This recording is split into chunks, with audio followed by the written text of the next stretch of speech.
Multimatic 220 AC DC,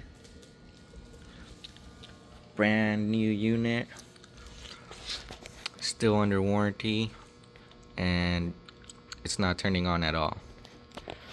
This basically looks like a 211 on steroids. Well, actually, like the 211 and the 215. Like this board up here is very similar. So the first thing with these when it's not turning on at all is just check the input going to the board, which I did. Is these two leads right here, and I was seeing 115 just to roll out the switch and the circuit breaker. So I'm gonna go ahead and replace it. This is more for like future people when these things get out of warranty. This board right now, list price is over $1,200, so hopefully that comes down in the future too. And when your machine gets out of warranty, you're also gonna, if you got this same problem where it's not turning on and this board is receiving power, you're gonna want to do the pre-power check on this board too.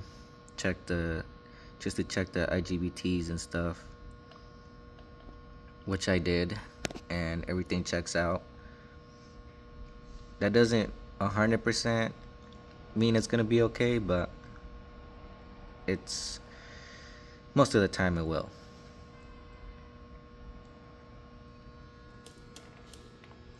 And for people that really want to try to fix this thing, we don't get into it. I know there's people that really can troubleshoot like the individual components, which you can't see any damage, so that's like a whole nother skill and a lot of time. But for people that are up for it, you can probably, our ex neighbors here at the shop, they would do that, and it's just, for us it's not worth it. It's too time consuming, but it's just something, and I don't even think there's a lot of info on it. So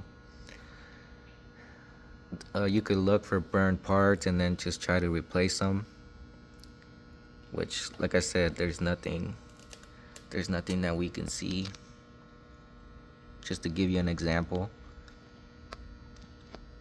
and I wouldn't even know how to exactly like get into it and stuff, you know, like how to take those parts off and without doing more damage. So good luck to future guys with these kind of problems. So yeah, I'm gonna go get this warranty done, and I'll catch you guys later.